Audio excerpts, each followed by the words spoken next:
c'est un problème. Alors moi, je vais vous dire que la problématique, c'est un ensemble. Un ensemble de quoi? C'est un ensemble qui est composé d'un problème, qui est composé d'une question centrale de recherche, et puis c'est des questions spécifiques qui découlent de cette question de recherche. Et bien sûr, la problématique permet à la fin de dégager, je dirais, des hypothèses des hypothèses de recherche ou bien des hypothèses de travail. Donc, c'est l'art de poser. Alors, ici, c'est l'art de poser des problèmes pertinents. Parce que lorsqu'on parle de la problématique, faut attirer, je dirais, c'est comme un produit, c'est quelque chose qui va faire du marketing à votre travail parce que si quelqu'un apprend que vous êtes en train de faire une thèse, la première question qu'il vous pose, c'est quoi le sujet de votre thèse? Vous cherchez à arriver à quoi? Qu'est-ce que vous cherchez dans la thèse? C'est quoi votre problématique? Donc, la problématique, c'est quelque chose qui doit être vraiment très bien pensé parce que toute la thèse va dépendre de cette problématique et c'est cette problématique qui va vous orienter un peu dans le chemin, ce que vous allez faire, les documents que vous allez, je dirais, voir, les questions auxquelles vous allez essayer de répondre, le plan de thèse, parce que ici, j'essaie toujours de lier ce qu'on est en train de discuter avec le plan de thèse. Donc, la problématique de recherche, ça veut dire, donc je dois définir un problème tout d'abord. Et ce problème-là, c'est lui qui va déterminer qu'est-ce que je vais faire dans la thèse. Okay? Et puis, à partir de ce problème, il y aura une question. Lorsque je parle de question, c'est quelque chose qui doit se terminer par un point d'interrogation. Ça, c'est la question centrale de recherche. Donc, lorsque vous entendez question, je dois trouver à la fin un point d'interrogation. Lorsque je trouve problématique, je ne suis pas obligée d'insérer un point d'interrogation. Elle a une forme affirmative. Mais après cette problématique, on peut mettre les questions de recherche. On dit que la problématique amène à la question, ou bien mène à la question de recherche. Donc, on va voir bien sûr des exemples sur ça. Maintenant, j'aimerais bien, je dirais qu'on parle de la relation entre problématique et plan de thèse. Donc ici, lorsqu'on va parler du plan de thèse, on va parler, je dirais, des chapitres, des sections, comment on va organiser les choses, comment je vais lier ce plan que je vais faire avec le sujet, avec la problématique de travail et comment je vais répondre à cette problématique. Alors là, lorsque je parle d'un plan de thèse, c'est un plan qui doit visualiser ma problématique, qui doit visualiser mon sujet et qui doit visualiser un peu la façon à laquelle j'ai répondu à cette problématique. Le plan, je dois voir avec la réponse, la problématique, je dois voir la réponse à travers le plan de travail que je propose. Donc, c'est pour cette raison, j'ai vu légitime de parler de cette problématique parce que dans le plan de thèse, on va essayer je dirais, de faire un plan de thèse en fonction de la problématique que nous avons.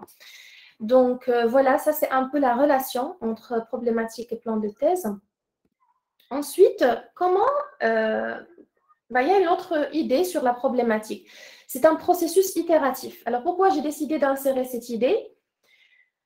Parce qu'il y a beaucoup de questions. Parfois, je reçois des questions genre, la problématique, est-ce qu'elle est définitive?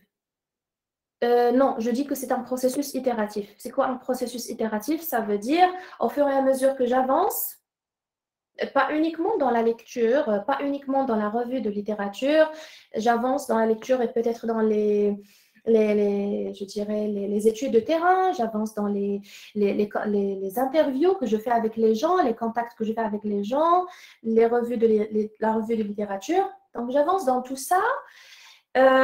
Parfois, je vois que c'est légitime ou bien je vois que c'est intéressant de changer une partie de ma problématique. Donc, je vais revenir à la problématique de départ et je vais changer une partie ou bien je vais changer un élément de la problématique parce qu'il y a de nouvelles données qui sont là. Donc, c'est pour cette raison on dit que la problématique, c'est un processus itératif. Ça veut dire il est modifiable. À chaque fois que j'avance, à chaque fois que je connais, que j'apprends de nouvelles choses sur mon thème, je vais aller modifier ma problématique. Donc, processus itératif de laquelle seront réduits les questions, objectifs et hypothèses et pistes de recherche. Donc, ici, on dit « elle n'atteint le stade d'une constante que tardivement dans le processus ». Et je sais très bien qu'il y a beaucoup de doctorants aujourd'hui qui se disent qui se disent, est-ce que la problématique, elle sera fixe et figée? Non, c'est pas fixe et c'est pas figé, mais c'est quelque chose qui change avec le temps. On précise plus, on raffine plus, on change des éléments. C'est ça la problématique. Alors, ensuite, il y a une question très importante que je dois poser concernant la problématique. Quels sont les éléments qu'on doit trouver dans une bonne problématique? Donc, ici, dans la majorité des sujets, on a des variables, on a des paramètres. Donc, lorsque je parle des variables, on parle des paramètres. Il y a variables explicatives, les variables expliquées, ça veut dire ce qu'on cherche à comprendre. Ce sont des variables objets de notre recherche et ce sont des variables qu'on va utiliser pour valider, je dirais, notre thèse, pour valider ce qu'on veut, donc l'objet de la thèse, donc l'élément auquel on veut répondre.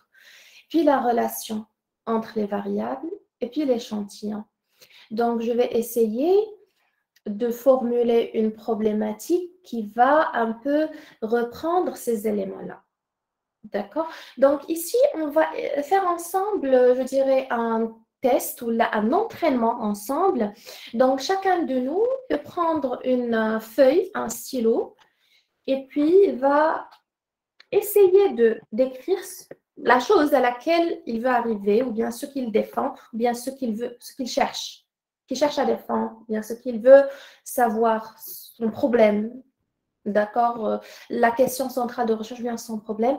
On va juste essayer d'écrire une problématique et puis on va voir est-ce que certains éléments existent dans la problématique que j'ai.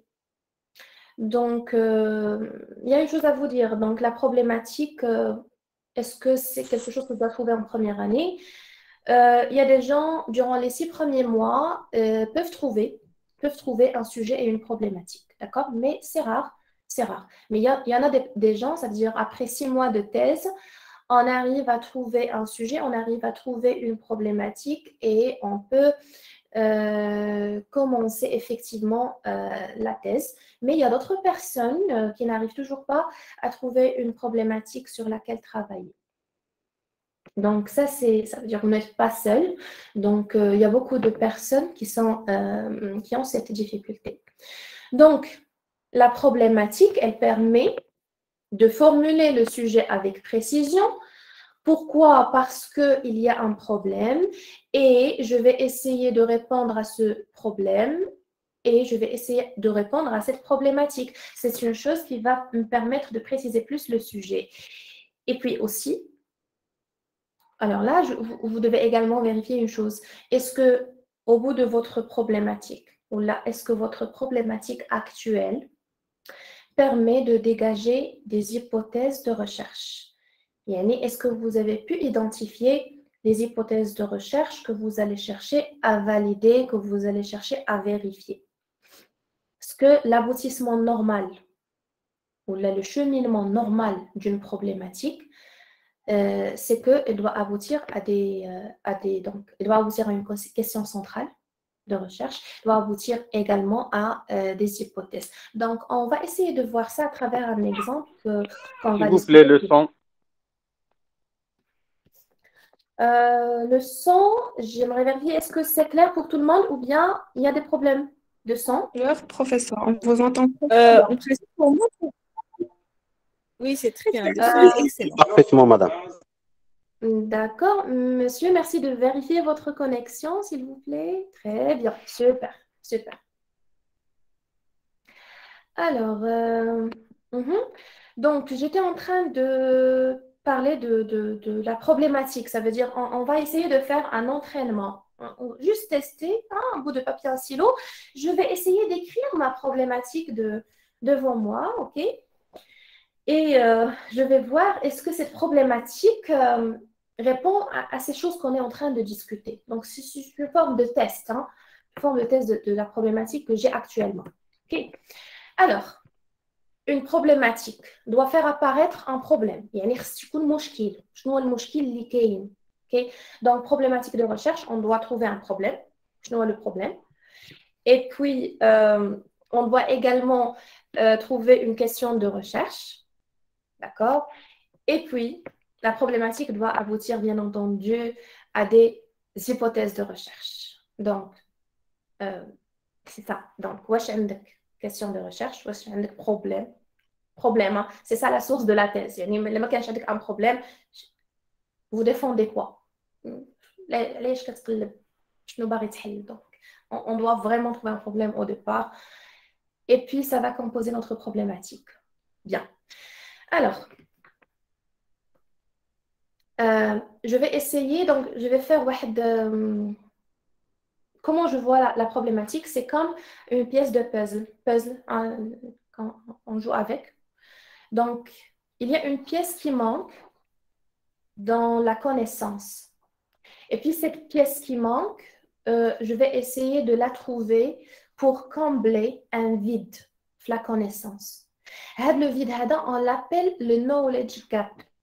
Knowledge gap, c'est quoi? C'est un déficit au niveau d'une connaissance, un domaine donné. Donc, le domaine qui vous intéresse, le thème qui vous intéresse, il y a des choses là où il n'y a pas encore peut-être des études, là où il n'y a pas encore une validation des hypothèses, l'essentiel, c'est de dire qu'il y a un déficit. Donc, peut-être vous allez chercher à combler ce déficit.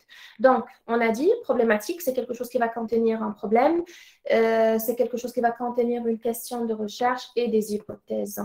Et je dois vous dire une chose, c'est que la problématique doit être vraiment originale. On doit chercher toujours l'originalité, on doit chercher à ce que, ou bien je dois vérifier, est-ce que cette chose n'a pas été traitée quelque part, ou bien toujours je dois avoir cette préoccupation parce que je dois ajouter quelque chose à cette science, je dois ajouter quelque chose à cette connaissance. Donc, si c'est déjà fait, quel sera mon rôle à moi? Bon, ça, c'est la question. Je veux faire quoi? C'est déjà fait. Donc, quelle est ma valeur ajoutée? Donc, dis-moi, je dois penser à ça. Quelle sera ma valeur ajoutée? Et est-ce que ce que je fais est original ou bien il a été déjà travaillé ou l'a déjà consommé? Bien. Maintenant, pratiquement parlant, il y a beaucoup de personnes qui ont un problème. On dit, on ne sait pas comment formuler problématique, comment on va trouver cette problématique. Je vous ai dit une méthode.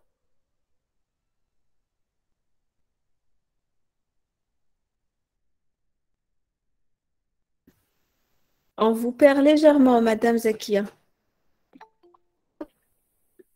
Votre son. Madame Zakia, vous êtes avec nous? Vous a perdu. Je crois que Madame Zakia a un problème de son et je crois qu'il y a un problème de c'est bon. Oui, oui, on vous a perdu. On n'a pas entendu ce que vous disiez. Si vous pouvez reprendre. D'accord. Ok. Maintenant, est-ce que ça va? Est-ce que oui, c'est ça très va bien. maintenant? Oui, c'est très bien. Alors, ici, je vous ai donné une méthode pratique pour trouver une problématique. Donc, la dernière fois, on a parlé du sujet, sachant bien que le sujet et la problématique, ils vont ensemble. Ils vont ensemble. Ça veut dire je peux commencer par la problématique et puis je vais voir le sujet sur lequel je vais travailler. Donc, il n'y a pas quelque chose qui dira sujet ou problématique ou la problématique. Donc, ils vont ensemble, problématique et sujet. Alors, tout d'abord, problématisation, c'est quoi? Comprendre pourquoi une situation particulière existe, développer une compréhension suffisante du sujet pour identifier l'aspect du problème ou bien l'angle de traitement. Alors, la dernière fois, j'ai reçu une question, la dernière séance, j'ai reçu une question très importante d'un doctorant qui dit que il y a moi et mon collègue, on a le même sujet de thèse et on est encadré par le même directeur de thèse. Alors là, j'ai conseillé à ce doctorant de rester sur le sujet et de changer la problématique. Donc là, il y a le même sujet. Je parle par exemple des dépenses fiscales par exemple, ou bien je parle de transport urbain. Donc, c'est le même sujet. Donc, je suis toujours dans le transport urbain. Au lieu de le voir sous un angle, par exemple, logistique, je vais le voir sous un angle social. Maintenant, je vais travailler sur tout ce qui est genre, les problèmes relatifs au genre, concernant le transport urbain. Je vais travailler sur peut-être l'égalité. L'essentiel, c'est que ma problématique doit émaner d'un point de vue social. Donc, je vais parler un peu du social, mais je suis toujours dans le transport urbain. Ou bien les dépenses fiscales. Je peux traiter ça sous un angle économique. Je vais voir l'État économiquement parlant. Il y a un problème que je vais chercher à résoudre. Donc ça, c'est économiquement parlant. Je peux le traiter également socialement parlant. Donc les dépenses fiscales, mais ce sont des dépenses qui seront vues sous un angle social. Donc ici, je vais chercher à faire, donc à trouver un problème, ce qu'on appelle l'étape de la problématisation. Puis, deuxième étape, c'est rédiger la problématique. Comment je vais rédiger la problématique? Donc, il y a un problème, il y a une problématisation. Je vais essayer de préciser l'idée et que je souhaite traiter à l'intérieur de ce problème. Donc, il y a un problème, donc je vais choisir une idée que je vais essayer de traiter dans ce problème. Je vais essayer de lire. Ça veut dire comment je vais arriver à rédiger la problématique. Il y a un problème, je fais des lectures. Ce sont des lectures et des études de terrain, des contacts et bien sûr des rencontres. Des rencontres, des contacts, des interviews, des pré-questionnaires ou bien des questionnaires au départ. Tout ça, ça fait partie de la revue de littérature également. Donc, je vais faire tout ça et ça va me permettre de trouver exactement ce que je vais chercher à démontrer. Donc, c'est ce qu'on appelle rédiger la problématique. Puis, la question de recherche. Donc, il y aura une question de recherche, puis il y aura des sous-questions qui vont découler de cette question de recherche. Et ici, je vous ai préparé un exemple. Il y a un exemple, comment je vais problématiser, comment je vais rédiger ma problématique, comment je vais constituer une problématique de recherche. Donc, là, on va faire à travers un exemple. Bon, ça, c'est la méthode. Je problématise, puis j'essaie de rédiger problématique, puis j'essaie de faire sortir des questions de recherche, puis des questions de recherche. Je vais essayer de faire sortir les hypothèses de travail. Donc, c'est comme ça que je vais procéder. Donc, problématisation. Alors, maintenant, j'ai inséré un sujet sur Al-Hadr al-Madrasi, c'est l'abondance scolaire. L'abondance scolaire. Donc, le sujet, c'est étude des facteurs de l'abondance scolaire au niveau primaire dans la région Fès Meknès. Alors, là, qu'est-ce que vous remarquez? Vous remarquez que ça, c'est un sujet que j'ai essayé de préciser. Alors, j'ai essayé de préciser comment j'ai délimité le sujet. Je vais étudier les facteurs. Je peux encore délimiter. Je peux encore préciser le sujet. Ou je vais les facteurs économiques, ou je vais les facteurs sociaux, ou bien les facteurs psychologiques, ou bien. Je peux encore préciser le sujet. Ça, c'est un point à voir avec le directeur de thèse. Donc, s'il vous dit encore délimiter, vous pouvez toujours délimiter le sujet. Alors, comment j'ai délimité? Donc, je بغيت نوصل شنو بغيت المشكل اللي بغيت نحلو ولا نزيد فيه شي حاجه une valeur ajoutée. C'est quoi? C'est l'abondance scolaire. هذا المدرسي. Donc, c'est le problème que nous avons. Bien.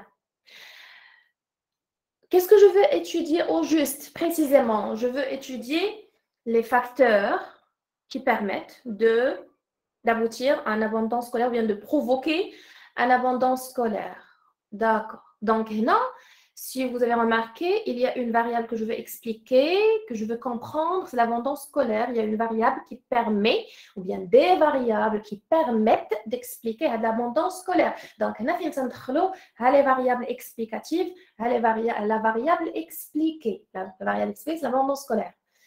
OK, donc ici, c'est un sujet, j'ai précisé, voilà, c'est une relation. C'est une relation entre quoi et quoi? C'est une relation entre les facteurs et l'abondance scolaire. Fin, donc c'est le périmètre géographique, c'est la région Fès Meknès. Et puis j'ai ajouté également l'échantillon au niveau primaire, ou bien je peux encore préciser, il y a les enfants de l'âge tel à l'âge tel, مثلا. Donc ça, c'est tout ça des méthodes pour préciser bien le sujet. Donc ça, c'est le sujet. Donc, la problématisation. كيفاش غادي نوضع المشكل. Alors, problématisation.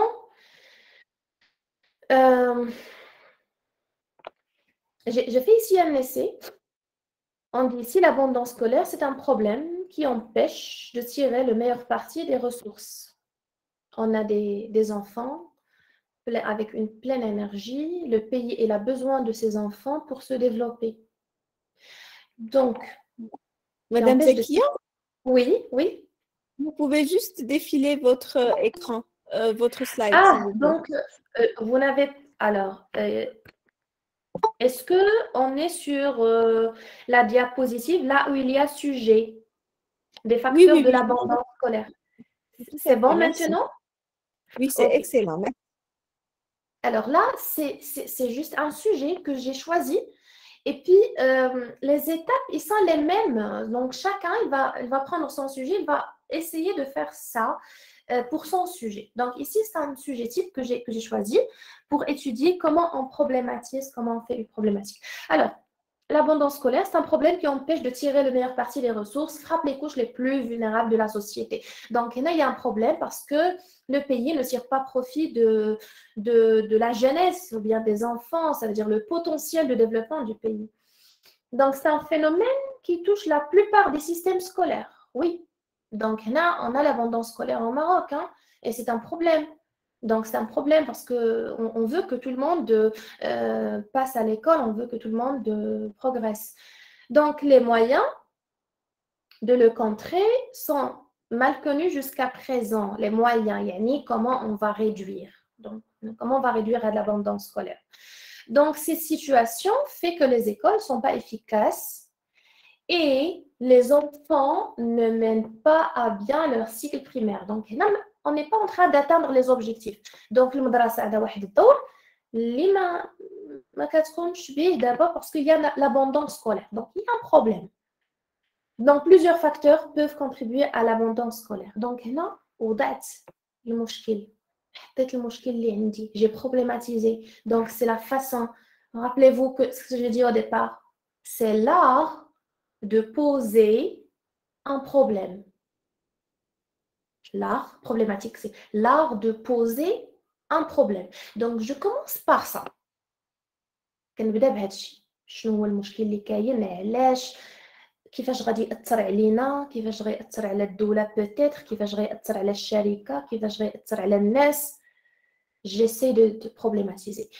Ensuite, je peux ici écrire la problématique qui est la suivante. Vous pouvez faire une remarque ici, c'est qu'il n'y a pas de question. Il n'y a pas de question ici. Il n'y a pas un point d'interrogation. Donc, à la suite du problème, à la suite du problème de recherche, nous sommes intéressés à l'étude des facteurs principaux à l'origine de l'abondance scolaire du cycle primaire dans la région Fès Meknès. Donc, là, qu'est-ce que je veux arriver? Donc, je veux arriver à quoi? Là, c'est quoi ma problématique? C'est d'étudier les facteurs qui sont à l'origine de l'abondance scolaire. فين فاس مكناس عند من c'est عند les étudiants les élèves du cycle au cycle primaire. Donc ici j'ai rédigé une problématique et vous pouvez vérifier que c'est affirmative, hein? Ça veut dire ما كاينش un point d'interrogation هنايا. C'est juste pour vous dire que problématique c'est différent de question de recherche. C'est pour cette raison que je suis en train de parler du point d'interrogation. Ensuite, je vais passer à la question centrale de recherche. Donc là, j'ai problématisé. Ensuite, j'ai essayé de rédiger ma problématique. Et puis, je vais passer maintenant à la question centrale de recherche. Donc là, la question centrale, c'est une question.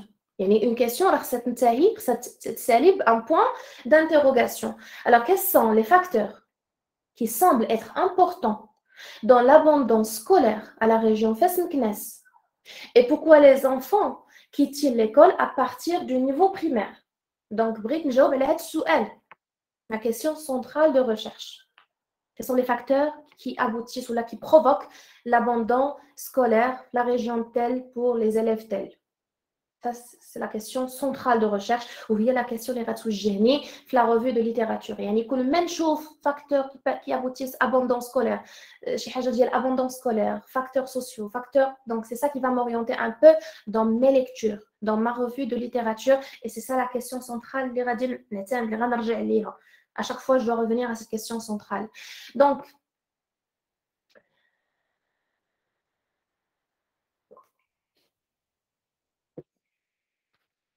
de cette question centrale, doivent découler des questions spécifiques. Ben, lorsque je parle des questions spécifiques, je détaille plus. Je détaille plus. كندخل شوية كنحاول ندير أسئلة فرعية. يعني كاين واحد السؤال أساسي, hein, la question centrale, et puis il y a des questions spécifiques. مثلا, donc أنا بغيت donc je vais faire une étude sur les facteurs qui aboutissent à l'abandon. هذا المدرسي علاش كاين شنو هما les facteurs qui aboutissent. Bien. Je vais faire quoi? Je vais essayer de décortiquer, de décomposer la question centrale en des petites questions spécifiques. Pourquoi cette étape elle est vraiment importante? Cette étape elle est importante parce qu'elle va me permettre d'identifier les hypothèses de recherche. يعني كنحاول ما أمكن هذيك la question centrale ديالي je la décompose en des questions spécifiques. Et puis, à partir de ces questions spécifiques, je vais faire sortir mes hypothèses de recherche. Je donne un exemple. Donc, quelles sont les questions spécifiques que j'ai pu faire ressortir de la question centrale? Première question, qui sont les enfants qui mettent fin prématurément à leurs études primaires? Ensuite, les facteurs. Les facteurs. Maintenant, je détaille. Les facteurs familiaux. Le divorce, la violence dans la famille, dans le foyer. Donc ici, les facteurs familiaux sont une cause de l'abandon scolaire au cycle primaire. Problèmes socio-économiques, le revenu peut-être, le niveau social, donc ce qu'on appelle les problèmes socio-économiques, sont-ils une source importante de l'abandon scolaire au primaire? Ou bien les difficultés scolaires. Les difficultés scolaires, est-ce qu'on a les bonnes conditions à l'école? Ou là, est-ce que les conditions de l'école participent à cet abandon scolaire?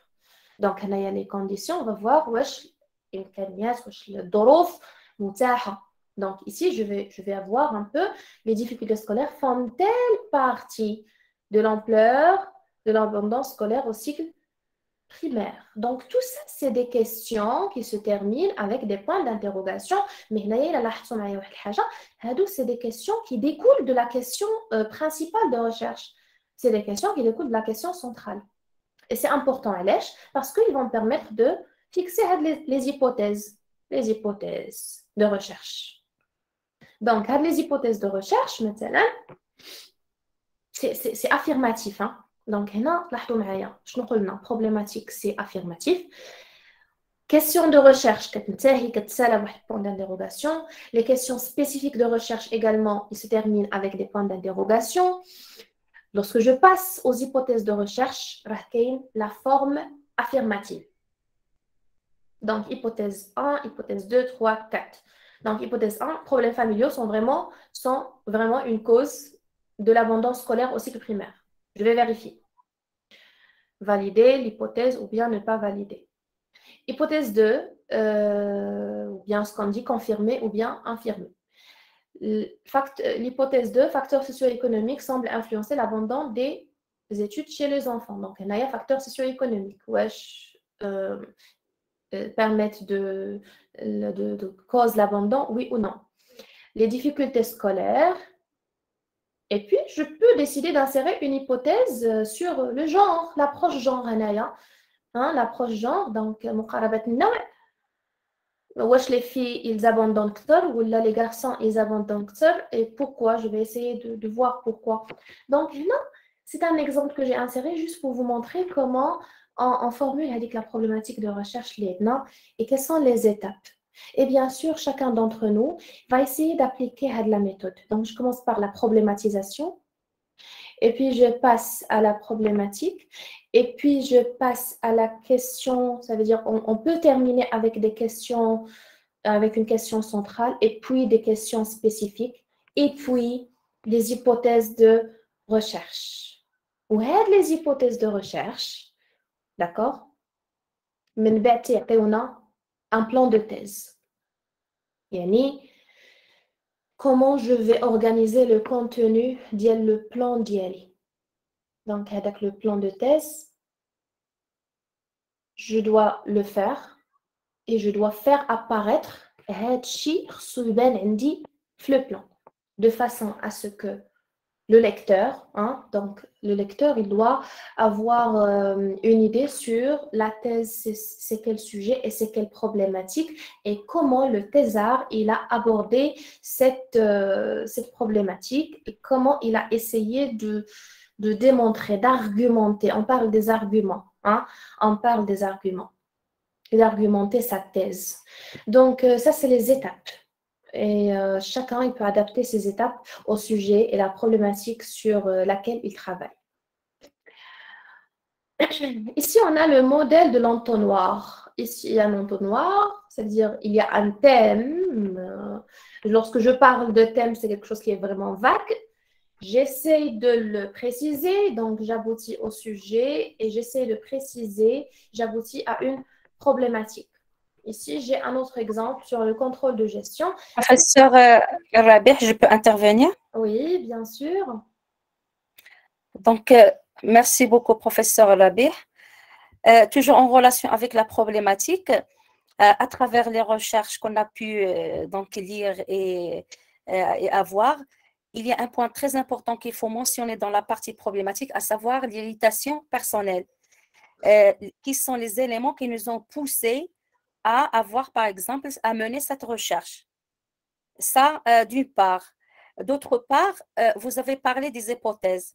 Alors, j'ai trouvé qu'il y a d'autres recherches qui procèdent par l'élaboration d'un objectif général et des objectifs spécifiques.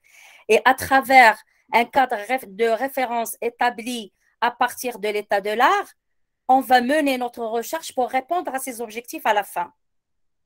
Et donc, il y a certaines recherches où on ne trouve pas les hypothèses. Qu'est-ce que vous en dites, professeur? Oui, alors là, lorsque je parle des hypothèses, ici, il y a un modèle, sachant bien que lorsqu'on parle de la méthodologie de recherche, on trouve qu'il y a le courant positiviste, il y a le constructivisme, il y a les méthodes hypothético-déductives, méthode quantitative, méthode qualitative. Alors ici, ça dépend de la nature de la recherche que je veux mener. Bien sûr, alors là, si je choisis une approche hypothético-déductive, c'est quelque chose, je dirais, alors je dirais le positivisme. Donc, je fixe des hypothèses et puis j'essaye je dirais, de répondre ou bien de valider ces hypothèses. Est-ce que on confirme bien, on infirme? Donc, si je fais une étude comme ça, je suis dans l'approche hypothético-déductive et je suis dans le courant positiviste. Il y a aussi le constructivisme. Donc, ça, c'est une autre façon de construire la connaissance. Donc, ici, c'est un volet méthodologie de recherche qui va vous dicter quelle est la meilleure façon d'aborder le sujet. Et c'est à vous de choisir, je dirais, est-ce que vous allez suivre ce courant ou bien vous allez suivre ce courant? Alors là, il y a vraiment ce côté, ça s'appelle donc ces méthodologies de recherche dans laquelle on discute les choix méthodologiques. Donc, mon sujet, ma problématique, c'est ça. Mais maintenant, comment je vais traiter le sujet, comment je vais traiter la problématique. D'accord? Donc ici, voilà, donc ça va, peut-être c'est une autre formation sur la méthodologie de recherche, là où on va rentrer dans les détails de ces courants, quel courant suivre, quelle approche suivre, etc. Pour ce qui est des objectifs, Alors, je pense, Madame Saïda, vous avez parlé des objectifs également. Oui, c'est quelque chose dont on a parlé au départ lorsqu'on a traité le thésard. On a parlé des objectifs du thésard, il veut faire quoi, de ses motivations, etc. Et bien sûr, toujours cette motivation, toujours ces objectifs vont dicter un peu ce qu'on fait, hein. Et puis, problématique, etc. On va chercher comment répondre à cette problématique. C'est là où on doit faire des choix méthodologiques pour répondre à cette recherche. Donc, j'espère, Madame Saïda, que j'ai pu un peu... Merci beaucoup. Oui, oui, merci beaucoup, professeur. Merci infiniment. Alors, bon, j'étais en train de parler voilà, de l'entonnoir. Alors, un thème, par exemple, bon, j'ai dit que le thème, c'est quelque chose qui est vague. Ensuite, je précise, ça me donne un sujet. Ensuite, sur le sujet, je vais faire des lectures, une revue de littérature et tout ça pour faire sortir une problématique à laquelle je vais essayer de répondre par la suite. Alors, ici, on a juste un exemple. Le thème, par exemple, c'est contrôle de gestion. Le sujet, c'est la méthode ABC en tant qu'outil d'optimisation des coûts. Donc, j'ai précisé plus. Et puis, la question de recherche, quel est l'impact de l'instauration de cette méthode, ou bien de cet outil, la méthode ABC, sur l'optimisation des coûts de l'entreprise. Donc, ça peut être une question de recherche. Ou alors, c'est juste une question de recherche. Alors, la question de recherche, ce n'est pas problématique, ce n'est pas la même chose. Donc c'est un tout. C'est un ensemble. Donc, lorsque je parle de problématique, il y a une phase de problématisation, il y a une phrase affirmative sur la problématique, et puis il y a une question centrale de recherche, il y a des questions spécifiques qui découlent de la question centrale de recherche, et puis des hypothèses. Alors, comment je peux trouver facilement et rapidement une problématique? Mais il n'y a pas une réponse miracle. Mais j'ai essayé de vous donner de l'astuce. Il y a une astuce ici. Il y a un petit conseil que je peux vous donner et ça peut être très bénéfique, ça peut être très intéressant. Je vous conseille donc vous avez un sujet, un thème que vous voulez faire et sur ce sujet, vous voulez trouver une problématique bien précise, bien précise. Donc, je vous conseille d'aller lire les articles.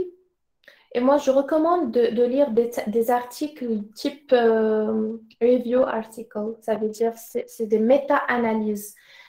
C'est quoi ces méta-analyses? C'est un article sur un sujet donné qui traite le sujet et qui fait de la récapitulation de ce qui a été fait sur le sujet ou là sur le thème. Donc, les avancées, le thème. C'est comme un article qui synthétise, qui récapitule un ensemble d'autres articles. C'est pour ça qu'on l'appelle des méta-analyses. Donc, les méta-analyses, on les trouve dans des revues qu'on appelle des revues systématiques. Donc, les revues systématiques contiennent des méta-analyses, des review articles. Ça veut dire que c'est des articles qui contiennent je dirais des recherches synthétisées sur ce qui a été fait. Ça me donne une idée sur le sujet où je me fait comme recherche, d'accord? Donc, je peux aller lire Flettez également. Flettez, je peux aller lire la partie, la conclusion, l'IFIRA. Donc, il y a une partie dans laquelle on trouve les limites du travail. Toujours, on recommande aux chercheurs d'insérer la conclusion, les apports, et puis les apports, les limites du travail et les nouvelles pistes de recherche. Donc, toutes les limites, hein, lorsqu'on parle des limites de recherche, je peux trouver des idées, ça veut dire des choses qui n'ont pas été abordées par le chercheur. Et puis, c'est des choses qui m'intéressent, qui peuvent m'intéresser. Alors là, je trouve une piste de recherche que je peux suivre. Donc, je vais utiliser cette piste de recherche pour trouver rapidement une problématique et continuer à bâtir et continuer à construire la recherche avec le domaine de connaissances. Donc, continuer le travail de quelqu'un qui a déjà commencé un travail, mais bien sûr, le travail reste perfectible, il contient des limites, il y a des choses qui ne sont pas traitées. Je vais essayer de traiter ces choses-là à travers cette piste de recherche. Donc, allez lire avec les limites. Ça peut être très intéressant et ça peut être une source pour trouver une problématique de travail. Voilà, donc moi j'ai parlé un peu de cette question, comment trouver facilement et rapidement une problématique. On a dit qu'il faut aller lire les thèses, la dernière question qui contient des... Othman Samir, attention à votre micro, s'il vous plaît. Merci. D'accord, donc on a terminé la partie sur la problématique. Est-ce que vous voulez que je vous donne les questions sur la problématique? Oui, je préfère, oui, je préfère. Je préfère s'il y a des questions sur la problématique. Sur la problématique, Yannick, est-ce qu'il y a des questions? Et puis, on passe à autre chose. Parfait. Alors, j'ai une question. J'ai en fait 3 questions. Alors, la première, est-ce que notre thèse peut être fondée sur une seule hypothèse centrale de recherche ou bien il faut impérativement en avoir un minimum de 2? Après, je vous pose les autres. La question de recherche, c'est ça, Madame Ikram? Oui, est-ce que notre thèse... Vous ne m'entendez pas très bien. Non, alors, je n'ai pas entendu bien. Il n'y a pas de souci. Alors, je vais redire, en fait. Est-ce que notre thèse peut être fondée sur une seule hypothèse centrale de recherche ou bien il faut impérativement en avoir un minimum de 2? Ça, c'est la première question. Vous avez pu... OK. Alors, vous voulez que je vous donne la deuxième question? Oui, Madame Ikram, s'il vous plaît. Alors, la deuxième question, est-ce que la question centrale à laquelle on va répondre est une version interrogative de la problématique? Je ne sais pas où est-ce qu'ils vont chercher ces questions. Ils sont très doués, nos doctorants en très bonne question. Très bonne question. Oui. Oui, c'est excellent. Alors, je vais vous dire la dernière question que j'ai sur le chat. Ça, c'est plutôt par rapport au positionnement. Est-ce que vous voulez la prendre ou vous souhaitez rester limité à la problématique?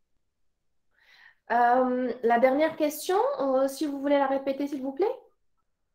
Alors, la dernière question, elle est d'ordre épistémologique, plutôt. Alors, est-ce qu'un positionnement épistémologique socio-constructiviste impose par défaut l'adoption d'une démarche abductive?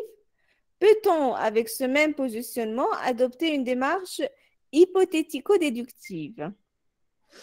OK, d'accord. Voilà, j'ai 3 questions sur le chat.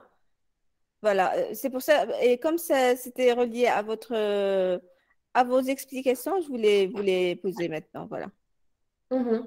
OK, avec plaisir. Alors, je vais essayer de donner des éléments de réponse aux questions que j'ai reçues.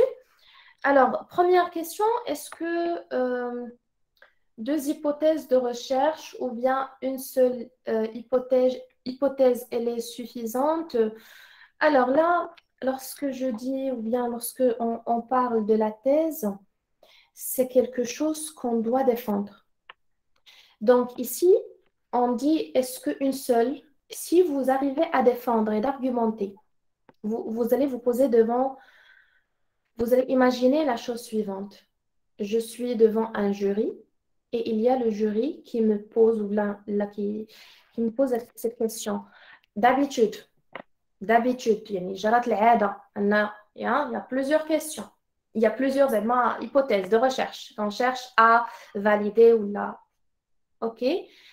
Vous avez choisi une seule hypothèse ou là, vous avez décidé de travailler sur une seule hypothèse. Si vous arrivez à argumenter et à dire pourquoi vous avez choisi ou là, opté pour une seule hypothèse et vous avez des arguments, alors je pense que il n'y a pas quelque chose... il n'y a pas quelque chose qui vous dicte le nombre d'hypothèses. واش جوج واش 3 ولا 4 ولا وحده.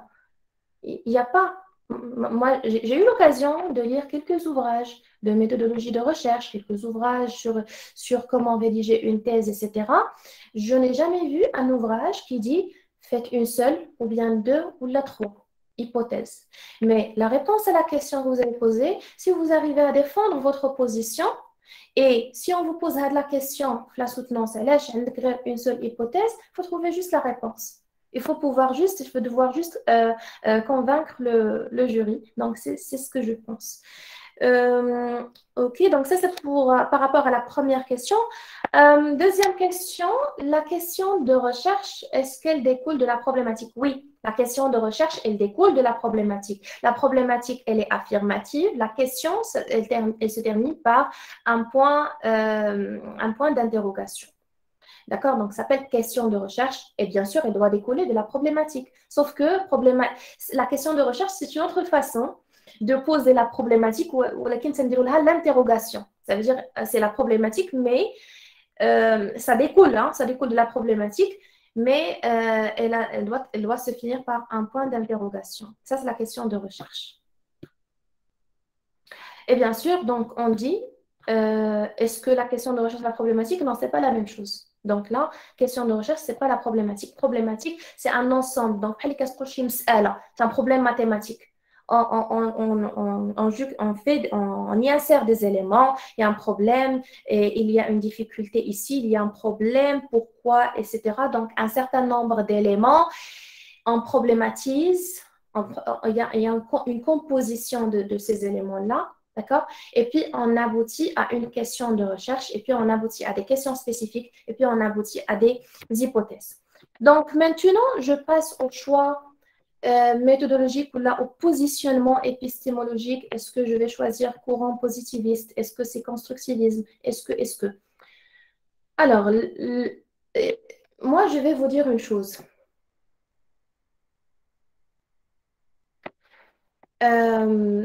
Ça dépend de votre domaine de recherche. Je vous donne un exemple. Si je suis en droit, alors, et je dois prouver ou là, je dois démontrer quelque chose. Est-ce que l'approche hypothético-déductive, elle est toujours, là, on doit la faire toujours? Non, je ne suis pas obligée. Je peux utiliser des textes, les textes de loi, je peux utiliser la jurisprudence, je peux utiliser un ensemble d'éléments et répondre à ma problématique sans avoir à faire avec l'approche hypothético-déductive. D'accord? Je peux analyser les textes ou bien je peux faire une approche comparative entre ce qu'on a au Maroc et ce qu'on a à notre pays. D'accord? Si je suis dans le domaine des sciences exactes, j'essaie de démontrer quelque chose, ça peut être utile. Donc, je suis dans le positivisme. Il y a quelque chose qui se fait, je vais tester, donc je fixe des hypothèses et je teste. D'accord? Donc, je suis toujours dans le positivisme. Et puis, il y a le constructivisme. Donc, ici, on dit que vraiment, il faut avoir un niveau très élevé ou bien avoir un niveau très élevé au niveau de la méthodologie de recherche parce que ça demande de construire la connaissance qui est tout à fait nouvelle. Ça veut dire on doit bien. Donc, lorsque je parle, ou là pour la recherche que j'ai, il n'y a pas vraiment suffisamment, je ne peux pas faire sortir des hypothèses. Donc, si je ne peux pas faire sortir des hypothèses, il n'y a pas suffisamment d'écrits, donc je peux opter pour le constructivisme. Donc, ça, c'est un positionnement épistémologique et c'est quelque chose, je pense qu'il y a trop de choses à dire parce que ça, c'est une formation sur méthodologie de recherche et sur le positionnement. Et on doit expliquer ça avec des exemples. Et chaque sujet de thèse, ça nécessite un choix méthodologique ou bien des choix méthodologiques. Mais je vais vous dire un peu le résumé. Vous choisissez quelque chose, essayez de défendre et d'argumenter. Si vous décidez de défendre vos positionnements et vos choix stratégiques, vous êtes dans la bonne voie. J'ai choisi le positivisme parce que mon sujet, il a un caractère comme ça. Donc, si vous avez des arguments, et si quelqu'un vous pose la question pourquoi ce choix méthodologique, il faut le dire même dans la thèse. Dans la thèse, il faut le dire. Pourquoi le choix épistémologique? C'est justifier le choix bien. Donc, j'ai fait le positivisme, il y a le constructivisme, il y a l'approche hypothétique-déductive. Il y a également des approches mixtes, quantitatives et qualitatives, qu'on appelle les approches hybrides. Donc, là, je peux utiliser les deux. D'accord? Il y en a. Il y en a. Donc, vous défendez, vous argumentez et vous appuyez vos choix. Donc, voilà. Donc, j'espère que j'ai essayé de répondre un peu aux questions qui ont été posées. Donc, je vais essayer maintenant d'aller au deuxième. Bon, une bonne problématique, c'est quoi? Une mauvaise problématique, c'est quoi? J'ai ici un petit exemple. Je ne sais pas, est-ce que vous avez toujours la présentation devant vous? Oui, madame, c'est Oui. parfait. On est sur Ok. la problématique. Oui, voilà, On est exactement. C'est juste un exemple. Mauvaise problématique. Je vais vous dire pourquoi on a dit que c'est une mauvaise problématique. L'objectif de notre problématique est d'étudier la propagation du cancer et de la schizophrénie dans les pays en développement. Donc là, il y a une problématique dans laquelle il y a 3 océans. Il y a cancer, il y a schizophrénie et il y a pays en voie de développement. Où est la précision? Où est la pertinence? Où est la délimitation? Donc, on ne peut pas étudier tout ça. Donc, si vous avez formulé une problématique comme ça, là où c'est vague, hein, c'est vague et c'est flou. Donc, non, c'est pas une bonne problématique. Donc, c'est une mauvaise problématique. Cherchez à la délimiter, à la préciser plus. Bonne problématique. On a ici un exemple. Trop problématique de recherche consiste à, bien sûr, avant cette phrase, qu'est-ce qu'il y a? Avant cette phrase, il y a une problématisation, un contexte, un rappel du contexte, une problématisation.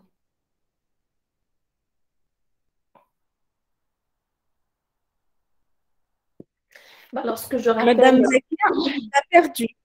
On a un petit problème avec votre son, il est encore chahuté. Ok. Maintenant, est-ce que ça va? Est-ce que Oui, le oui, son oui. est... Oui, D'accord. maintenant, mais sur votre caméra, c'est bloqué. Ça veut dire que vous n'avez pas assez de connexion. Peut-être que, en fait, peut-être il faut désactiver la caméra pour concentrer la connexion Ok. sur la voix. Oui, D'accord. D'accord. parce que le son, Est-ce que... oui, je ne sais pas, est-ce que maintenant, est-ce que c'est bon? Le son, est-ce que c'est bon? oui, c'est excellent. Oui, c'est bon, c'est bon. De toutes les manières, s'il y a un problème, je vais vous arrêter. Allez-y, madame. D'accord. S'il y a un problème, donc vous me le dites, Madame Ikram, s'il vous plaît. Donc, la diapositive, est-ce qu'elle est toujours devant vous sur mauvaise Oui, problématique et bonne problématique? Est-ce qu'elle est toujours devant oui, vous? oui. Oui, c'est excellent. Le partage est là. Très bien. Alors, pour ce qui est de la bonne problématique, là, c'est juste un exemple. Donc, la problématique consiste à étudier l'impact. Donc, là, on dit la relation, l'impact du niveau social de la famille sur l'abandon scolaire. Donc, là, j'ai précisé. Donc, je n'ai pas pris tous les facteurs. Je me suis contentée des facteurs socio-économiques et plus précisément le niveau social. Le niveau social de la famille et sa relation. C'est une étude d'impact et sa relation avec l'abandon scolaire. Chez qui? Chez les élèves du collège, مثلاً, ou là, du primaire, de la région. Je précise quelle région et je précise et je peux ajouter même l'âge des enfants. Donc ici, on trouve des variables, on trouve une relation, on trouve un échantillon et on trouve même un périmètre. Donc ici, ça va m'aider. Ça va m'aider à étudier un peu la chose.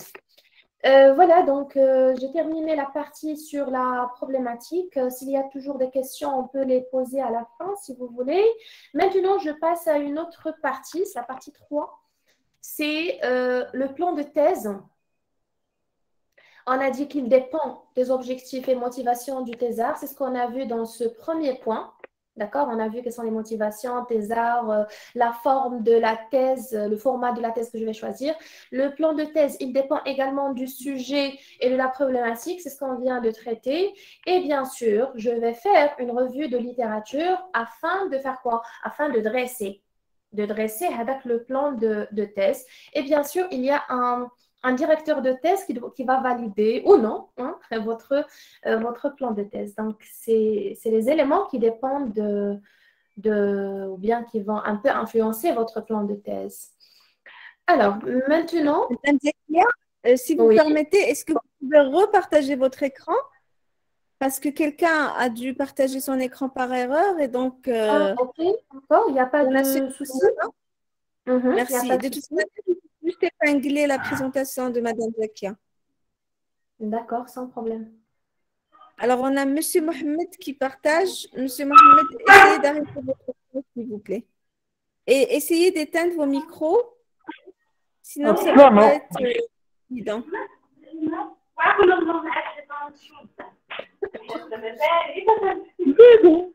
إلى الحج إلى الحج مشينا. مسكين.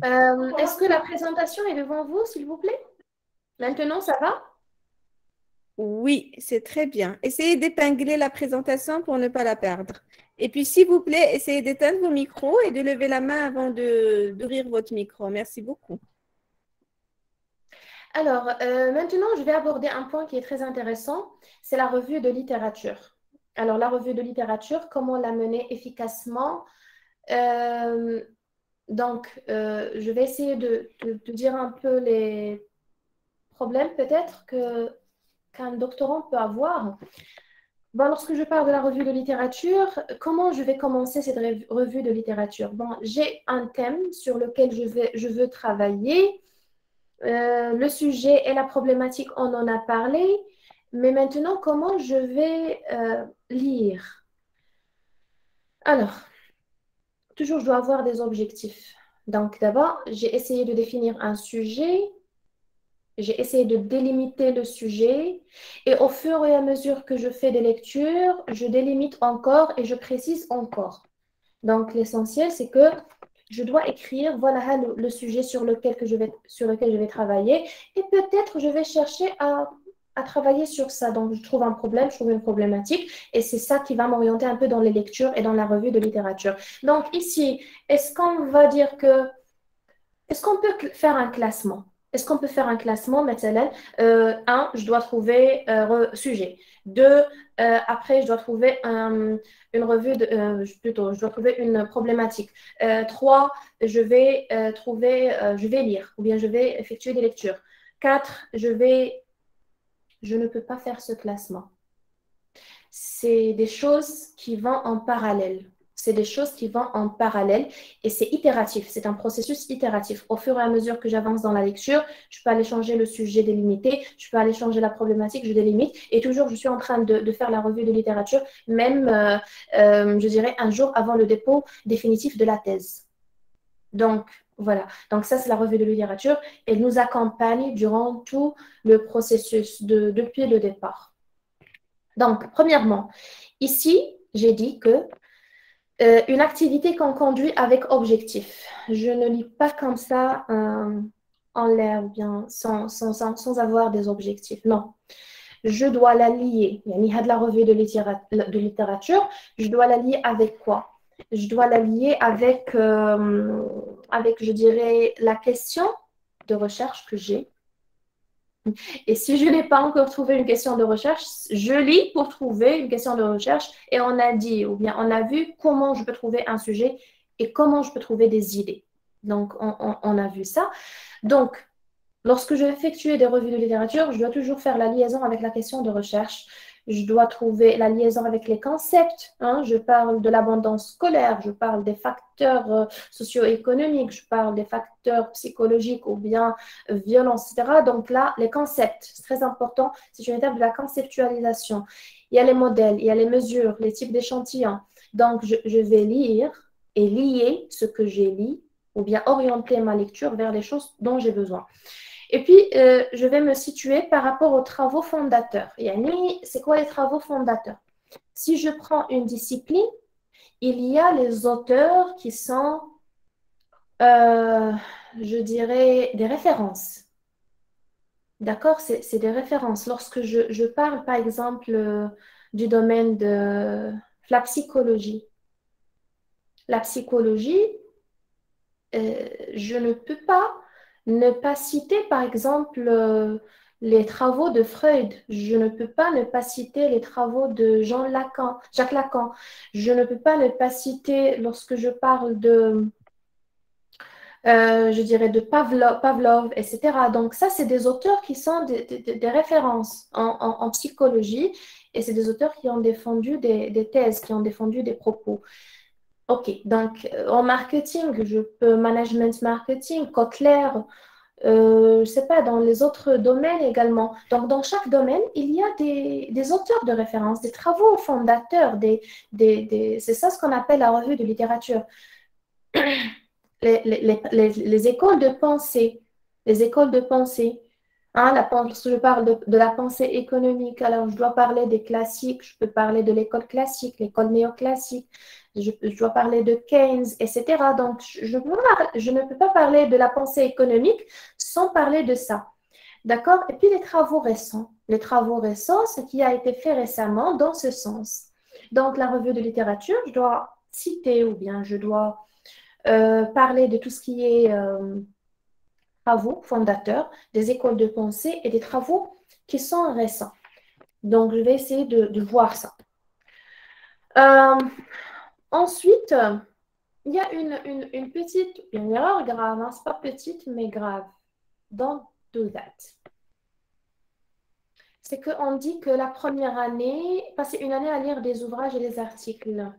Donc, non, quand est-ce qu'on passe une année à lire dans des ouvrages et dans des articles? C'est lorsque, donc, auparavant, dans le passé, les thèses ont été sur plusieurs années, sur 7 ans, 8 ans, 9 ans. Donc, peut-être c'était légitime de consacrer une année pour la lecture parce que la durée de préparation d'une thèse était longue. Mais aujourd'hui, on a des thèses que vous devez finir en 3 ans, 4 ans. Donc, en 3 ans, 4 ans, moi, je vois que passer une année juste lire exclusivement lecture, alors je pense que c'est une erreur grave, ça ne vous permet pas d'avancer. Donc, ici, qu'est-ce qu'on va faire? Donc, lire et faire des études de terrain. Ben, lorsque je dis des études de terrain, c'est très intéressant. Ça permet parce que parfois je lis un article et je ne comprends pas bien le problème qui a été soulevé dans cet article. Et quand est-ce que je vais comprendre le problème? Je vais comprendre le problème si je contacte un chef d'entreprise qui a ce problème dans son entreprise. Donc, c'est à partir de ce moment-là que je vais vraiment comprendre le problème. On parle même, par exemple, des risques. Lorsque on parle des risques, il y a beaucoup d'articles sur les risques. Mais quand est-ce que je vais comprendre le risque? C'est lorsque je vais me retrouver avec quelqu'un qui souffre de ce risque-là. C'est là où je vais commencer à comprendre son inquiétude, c'est là où je vais commencer à comprendre pourquoi ce risque-là, il fait peur et on doit le gérer. Mais sur les ouvrages, etc., je ne vais pas arriver à avoir une bonne compréhension. Donc ici, je vous conseille de nouer des contacts avec des responsables d'entreprise, avec des professeurs. Donc c'est vrai, il y a le directeur de thèse, mais c'est toujours bénéfique pour un thésard de prendre des avis, hein, de voir un peu les choses différemment, de contacter des chefs de département, des ingénieurs, des informaticiens, donc des gens qui sont sur le terrain. Hein. Donc c'est toujours intéressant, ça permet de comprendre plus les problèmes que nous avons. Voilà, donc pourquoi? On a dit pourquoi? Parce que parfois, je lis un article ou je lis une thèse, je ne comprends pas bien le problème. Je ne comprends pas bien on a dit que la thèse ou bien ce qu'il défend. Mais lorsque je suis sur le terrain, alors là, les choses, donc c'est plus clair hein, de voir les choses. Donc, voilà, ça, c'est quelque chose à éviter. Ensuite, méthode de recherche. Méthode de recherche de l'information. Comment je vais chercher? Donc, là, les méthodes de recherche. OK, il y a un étudiant qui est là, ou bien il y a un doctorant, un chercheur qui est là et qui ne sait pas où est-ce qu'elle va chercher l'information. Alors ici, je vous ai orienté vers ces éléments suivants. Il y a les catalogues de bibliothèques. Catalogue de bibliothèque, vous avez une université d'accueil et l'université d'accueil a une bibliothèque sur place et il y a un catalogue qui peut être en ligne, qui peut être consultable sur place.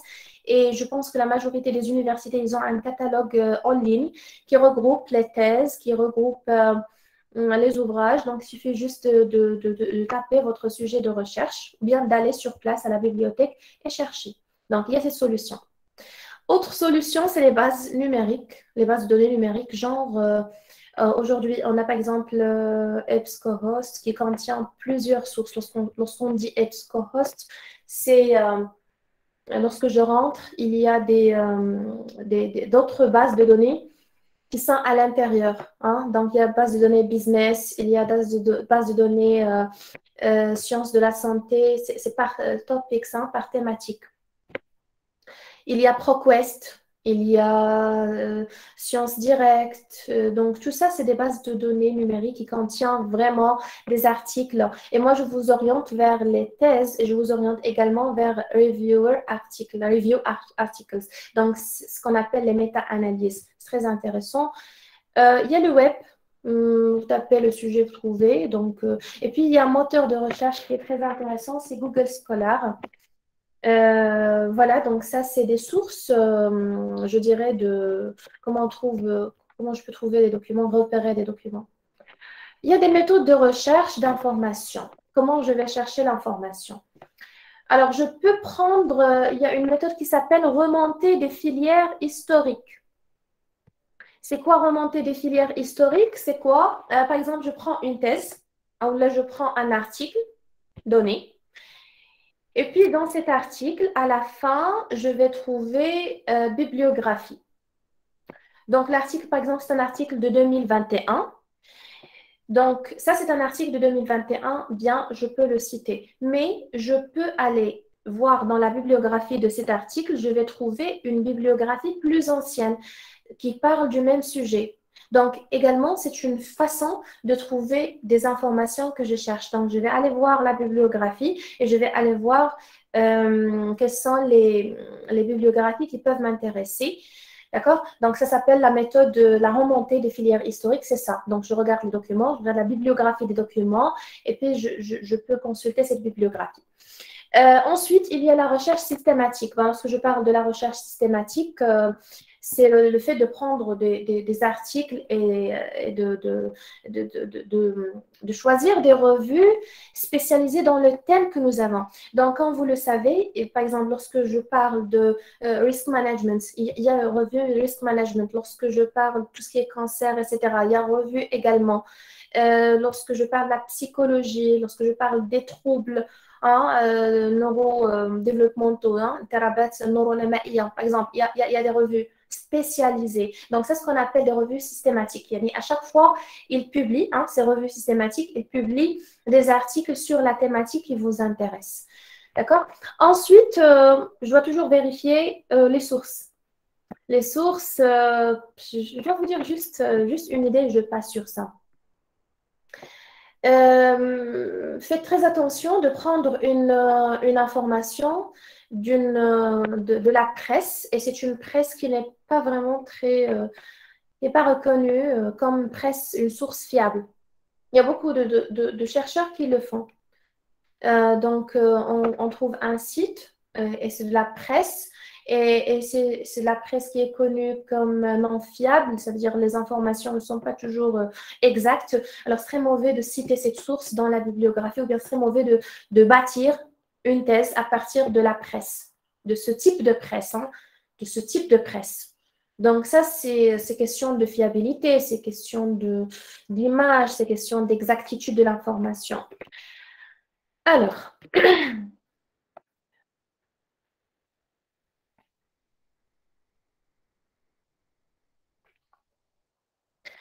Il y a un conseil que je vais vous donner. Dès le départ, il faut gérer les références bibliographiques.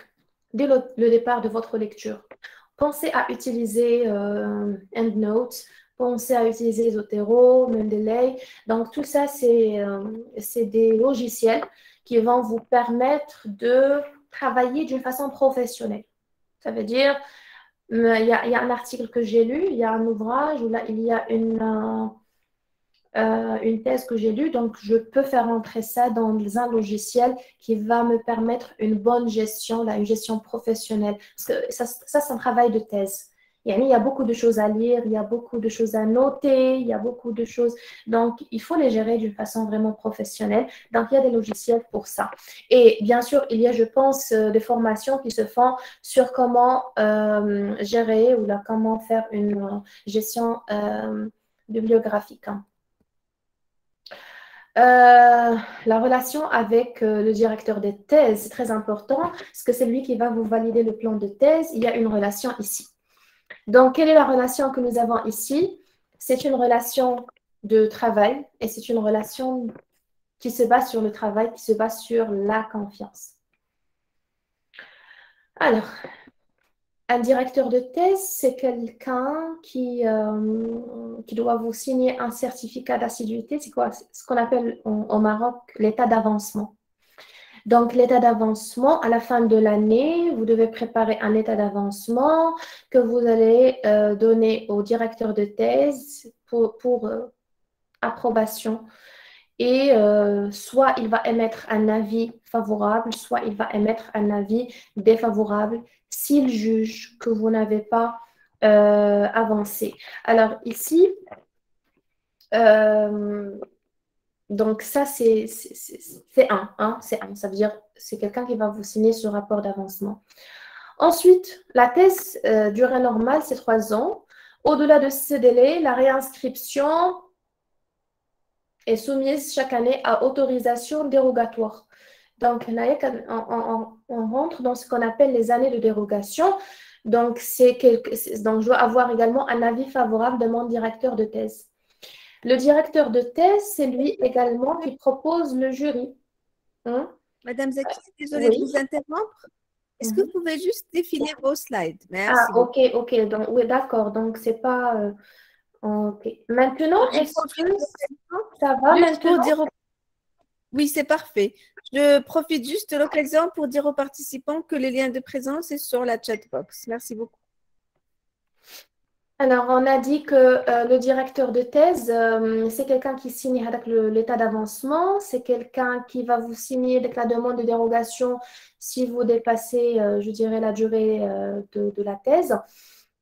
Et puis, c'est quelqu'un qui va désigner un jury le moment ou bien le jour de votre... C'est pas le jour de votre... mais avant. Une fois que vous déposez la thèse, il y aura un jury qui sera désigné. Bien sûr, il y a donc quelqu'un qui va venir de l'extérieur, de l'établissement. Hein, donc, quelqu'un qui est au-delà de l'établissement d'accueil. Ensuite, c'est quelqu'un qui va rédiger un rapport de soutenance. Et je dois vous dire que il y a beaucoup de thésards qui disent que mon directeur de thèse ne m'oriente pas et ne fait pas, ça veut dire il n'y a pas une valeur ajoutée pour moi. Ça, c'est une... donc, son rôle n'est pas de faire le travail à votre place. D'accord? Donc, pensez toujours à avoir une bonne relation avec le directeur de thèse et toujours, moi je dis, il faut créer des excuses parce que la majorité maintenant des enseignants, etc., il y a plusieurs thèses qui doivent évaluer. Il y a les tâches de l'enseignement, il y a des projets dans lesquels ils sont engagés, il y a une famille, il y a des enfants, il y a tout. Donc, il y a beaucoup de choses. Donc, toujours insister avec douceur. Moi, je dis avec douceur. Insister avec douceur, doucement, et chercher à ce que les choses se passent de façon très fluide sans rentrer dans des choses inutiles. Donc, mais le directeur de thèse, il faut le dire, il n'est pas là pour se substituer au thésard. Il est là pour l'orienter. Donc, le thésard propose et le directeur de thèse donne son avis. Donc, ça, c'est un peu le travail du directeur de thèse. Ensuite, voilà, donc ça, c'est ce qui concerne le directeur de thèse. J'aimerais bien parler d'une chose dont on a parlé la dernière fois et vous avez aimé que je l'insère, c'est la procrastination. La procrastination, lorsque je parle de la procrastination, il y a une تسويف. Donc, c'est le fait de remettre les choses à plus tard, le fait de retarder son travail, le fait de retarder les tâches que je dois faire. Première idée à vous dire, c'est que tout le monde procrastine. كل شيء كيعطل المسائل donc je vais pas faire aujourd'hui donc حتى الغدا ولا حتى الويكاند ولا حتى السيمانه الجايه donc c'est normal, c'est tout à fait normal. Mais c'est quelque chose que je dois gérer quand même. Et elle a une forte composante psychologique. Pourquoi elle a une forte composante psychologique? Il y a un cercle vicieux ici. Là, on vous dit que plus une tâche est procrastinée, plus elle provoque de l'anxiété, plus on l'évite. Donc, je n'avance pas, je procrastine. Lorsque je procrastine, cette tâche que je retarde, elle devient source, donc je pense toujours à ça. Donc, dans la tête, il y a toujours une idée qui m'obsède. Je pense toujours à la tâche que je n'ai pas encore faite et que je dois faire demain, après ou bien. Et plus je l'évite, plus l'angoisse, elle est là, plus encore je vais l'éviter. Donc, je tourne dans un cercle vicieux. Donc, ici, j'ai préparé il n'y a pas une recette miracle. Il n'y a pas une recette miracle pour la procrastination. Il n'y a pas un médicament très efficace pour la procrastination. Mais il y a quelques conseils qui peuvent vous être utiles. Donc, ici, on va vérifier, est-ce que notre condition physique, elle est correcte? Par exemple, si je n'ai pas eu le temps de dormir suffisamment, physiquement, je ne serai pas apte à travailler ou là à faire une tâche ou bien à rédiger ou bien à lire parce que le sommeil, c'est important. La santé, si je suis malade, je ne pourrai pas travailler. Donc ça, c'est des conditions. Donc, je dois vérifier que les conditions physiques, elles sont bonnes. Le sommeil, la santé, s'il y a un problème, je dois trouver une solution.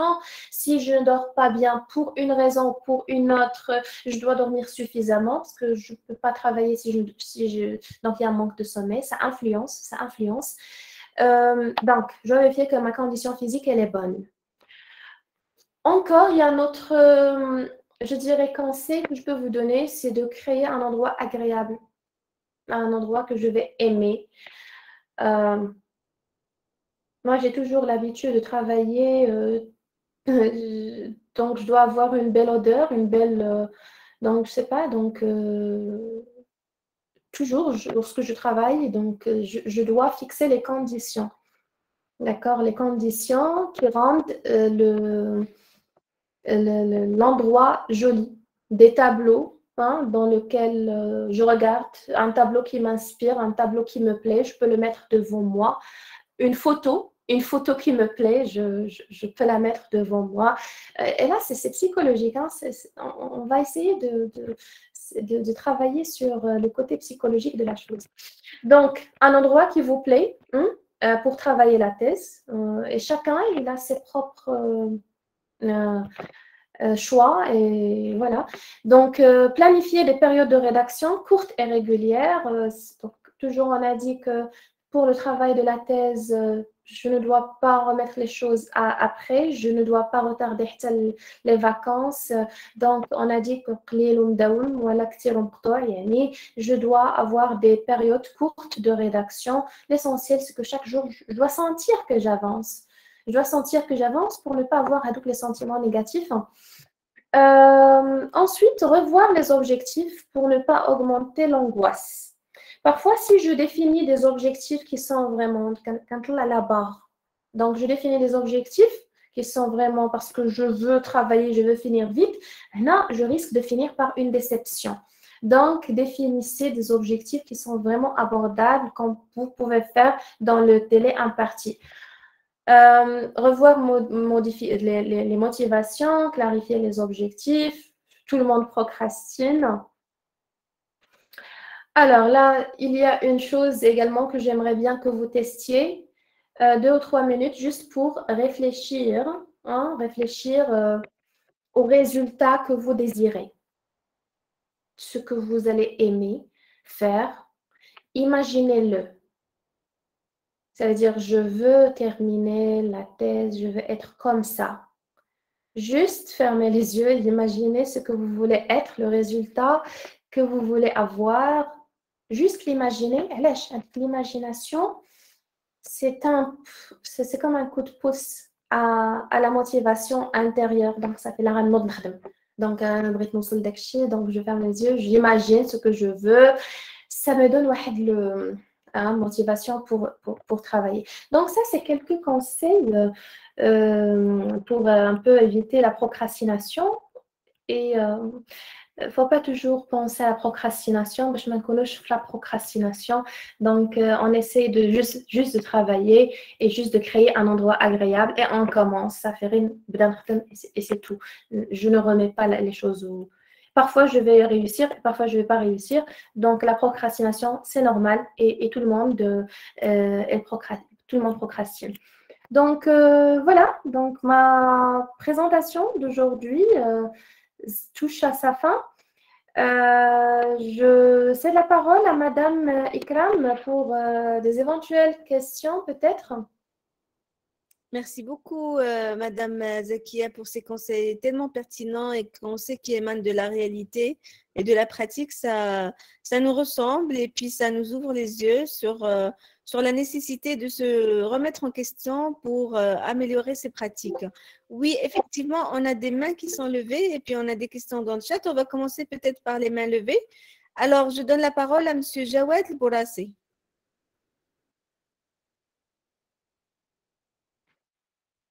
Monsieur Jawed Bourassi, vous êtes là? Vous voulez prendre la parole? Oui, je suis là. Bonsoir tout le monde. J'espère que vous allez bien. Je voulais tout à l'heure réagir par rapport à une question qui a été posée par l'une des doctorantes, une collègue, sur l'hypothèse unique en ce qui concerne la conduite du projet de recherche. Je ne sais pas si vous me permettez, cher professeur. Oui, bien sûr, on est ici pour échanger les informations, les expériences. D'ailleurs, c'est l'objectif, c'est d'échanger. C'est l'objectif, c'est l'échange. Oui. Voilà, merci. Donc, par rapport à l'hypothèse unique, si je ne me trompe bien, pas par rapport à la conduite du projet de recherche, en principe, une fois le chercheur, le doctorant, il a conduit une revue de littérature sur la problématique de recherche. En principe, l'objectif d'une revue de littérature, c'est de tomber sur les théories et beaucoup plus sur les modèles de recherche qui ont été mobilisés, qui ont essayé d'apporter des éléments de réponse par rapport à la dite problématique. Et les modèles de recherche, en principe, ce sont des modèles qui ont été testés dans d'autres contextes plusieurs fois et qui ont donné une certaine satisfaction, si vous voulez, si le terme le permet, une satisfaction à la communauté de recherche à cette problématique. Et une fois le modèle a été confirmé plusieurs fois, le modèle en principe il est composé d'hypothèses. Et ces hypothèses, normalement, ils ont été testées à travers une échelle de mesure constituée d'un ensemble d'items, donc un questionnaire tout court. Donc là, je suis en train de discuter, bien entendu, le paradigme positiviste, le questionnaire, c'est-à-dire la méthode du survey. Et en principe, si je ne me trompe pas, c'est un peu difficile de conduire une recherche basée sur une seule hypothèse. D'ailleurs, c'est pratiquement impossible. Je pense que c'est le cas. Sinon, par rapport à la thématique d'aujourd'hui, dont notre professeur a discuté sur la problématique, je me posais d'ailleurs la question, est-ce que la problématique doit être définie par le chercheur junior, c'est-à-dire nous, doctorants, au niveau de la première, la deuxième, ou bien vers la troisième? Pourquoi je pose cette question? Parce que la problématique, si je me trompe pas, c'est la pierre angulaire de tout le travail de recherche. Et même si au début nous avons une illusion que notre problématique elle est bonne, elle est originale, mais avec les lectures, avec la recherche et avec les discussions, avec, bien sûr, avec la participation en colloque, avec la confrontation de nos idées avec les idées d'autres chercheurs, d'autres professeurs qui sont aguerris et qui ont un certain recul, cette confrontation nous donne l'impression que notre problématique n'a pas encore la maturité demandée pour pouvoir la mettre en exercice et l'opérationnaliser dans le cadre d'un travail de recherche doctorale et aller au-delà, loin et vers une étude empirique, etc. Donc, c'est un questionnement que je pose à vous, cher professeur. Quel est le niveau le plus approprié pour fixer, bien sûr, fixer, c'est pas toujours le terme adéquat, vu que le travail chez le doctorat, c'est un travail qui s'inscrit dans le temps et qui peut être changé, ou bien s'il n'est pas changé, mais on peut le réguler et le recadrer, etc., à un certain moment, même après 3 ans, etc. Donc, et une deuxième question par rapport à la dérogation. Pour justifier la dérogation, en principe, c'est mon cas d'ailleurs, je suis sûr et certain que je vais tomber sur une quatrième et peut-être une cinquième. Donc, pour essayer d'apporter des éléments à ma directrice de thèse et de justifier la tête haut, ma quatrième année en dérogation, est-ce que le fait de communiquer dans un colloque sans avoir publié un article de recherche dans une revue, est-ce que c'est acceptable vis-à-vis, bien sûr, de ma directrice de thèse et vis-à-vis du pôle des études doctorales? Du moment que, si je ne me trompe pas, aujourd'hui, les choses un peu, ils ont changé au niveau des CED, des pôles des études doctorales, et il y a beaucoup plus de rigueur par rapport aux docents de formation. Il y a une exigence par rapport à cette masse horaire de formation et également par rapport aux travaux de publication et de communication. C'est comme si il faut donner une assurance à l'encadrement et à la direction de l'université que le thésard a fait quelque chose durant cette troisième année qui vont permettre aux organes qui décident de sa dérogation de lui donner une autre chance pour aller au-delà dans son voyage de recherche. Sinon, vis-à-vis de la direction et vis-à-vis du top management de l'université, c'est comme si l'étudiant, le doctorant, il est en train de perdre son temps et le temps de l'administration. Donc voilà. Merci, madame. Je vous remercie, Monsieur Jawed, pour votre intervention qui est vraiment pertinente. Alors, je réponds à votre questionnement par rapport, je vais commencer par la fin, par rapport à la dérogation. À la dérogation, je pense que on a dit tout à l'heure que la relation entre le directeur et le thésard, c'est une relation qui se base sur le travail, qui se base également sur la confiance. Donc, moi, je pense que votre directrice de recherche, si vous arrivez à lui dire pourquoi il y a le retard, je ne pense pas qu'elle va... ça veut dire vous étiez en train de faire des colloques, vous étiez en train de faire des communications, et bien sûr, on sait très bien que faire une communication ou faire un colloque, ça nécessite beaucoup, ça demande du temps. Mais il y a une chose que je conseille toujours à mes doctorants, c'est que c'est vrai, il faut publier, il faut faire des communications, ça c'est important. Ça c'est important, mais il ne doit pas avoir plus d'importance que terminer votre travail de recherche et terminer votre thèse. Donc, Naya, il faut mettre des priorités. Donc, priorité 1, c'est terminer la thèse dans le délai que je veux. Priorité 2, en parallèle, je fais des communications, en parallèle, je fais des publications. Donc, vous m'avez dit, est-ce qu'ils seront acceptés même si elles ne sont pas publiées? Moi, je vais vous dire un conseil. Mais pourquoi vous n'allez pas penser à publier cette communication? Donc, si ce n'est pas publié dans le colloque que vous avez fait, vous pouvez toujours publier la recherche.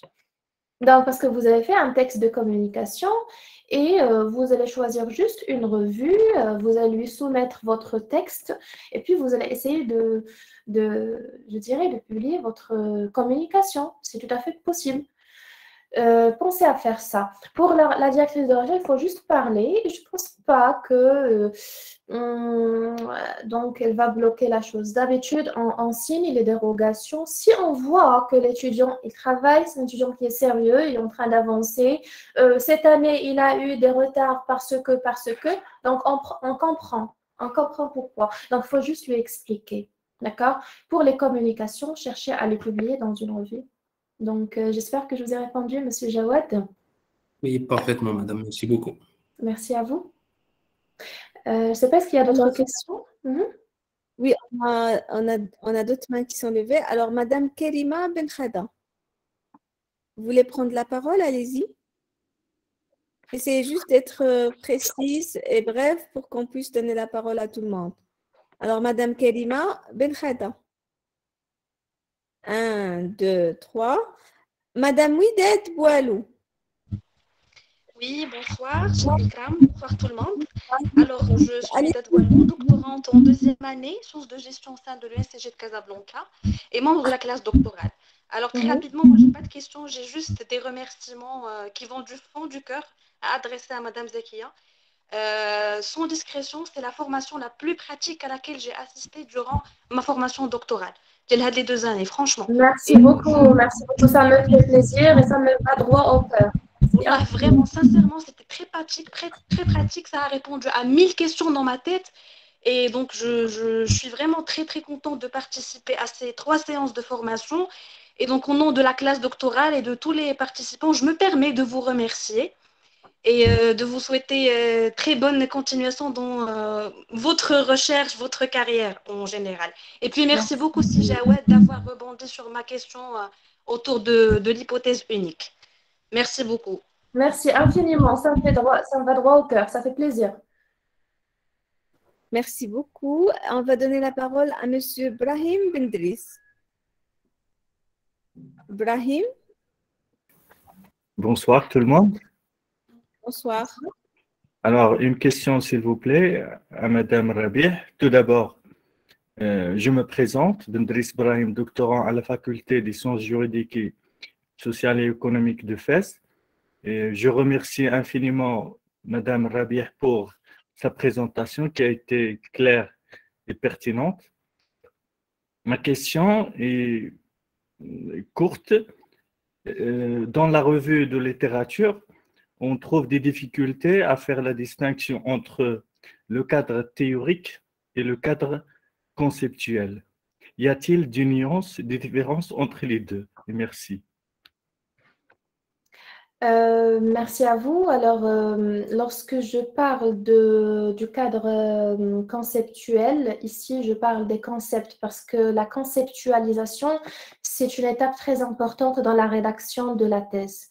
Donc, il y a même un modèle conceptuel. Le modèle conceptuel, c'est le modèle dont Monsieur Jawad a parlé tout à l'heure. Donc, c'est un modèle qui regroupe un peu les concepts de base que j'ai dans mon sujet de thèse. Donc, je ne peux pas parler, par exemple, d'abondance scolaire ou bien de facteurs déterminants sans parler d'un certain nombre de concepts et sans expliquer au juste c'est quoi le concept. D'accord? Donc, ici, c'est une phase très importante qui s'appelle la conceptualisation. Donc, ici, parfois, on trouve dans certaines thèses, dans certains travaux, que lorsqu'on parle du cadre théorique, là-dedans, on trouve cadre conceptuel. On trouve ça. Et il y a également d'autres travaux dans lesquels on trouve cadre théorique à part et à part cadre conceptuel. Donc là, ça veut dire qu'il n'y a pas il y a des travaux dans lesquels on mélange les deux, il y a des travaux dans lesquels c'est à part. Donc voilà, j'espère que j'ai répondu à votre question, monsieur. Oui, tout à fait. Merci à vous, madame. Merci, monsieur Brahim. Merci beaucoup, monsieur Brahim. Madame, vous voulez qu'on rajoute des questions? Je ne sais pas s'il y a d'autres questions, je peux répondre sans problème. On a encore deux mains. Alors, monsieur Issam Sahli, vous voulez intervenir? Monsieur Issam? Alors, juste, bon, je crois parce que des fois, il lève la main et après, vous avez répondu aux questions. Oui. Madame Khaoula Mabrouk, vous voulez poser une question? Madame Khaoula? Alors, je pense Oui, que... bonsoir. Allez-y. Bonsoir. Bonsoir, Madame Rabih. Je vous remercie infiniment pour votre présentation. Merci à vous. Alors, j'ai une question, si vous permettez, concernant la revue de littérature, surtout systématique. Oui. Alors, vu que je n'ai pas trouvé des articles ayant traité les trois concepts à la fois, alors comment je peux conduire une revue systématique? Est-ce que je peux me baser juste, par exemple, d'une part, sur des articles ayant traité la variable indépendante avec la variable dépendante, et d'une autre part, des articles ayant traité la variable modératrice avec la variable dépendante? Oui, exactement, c'est ça ce que vous allez faire.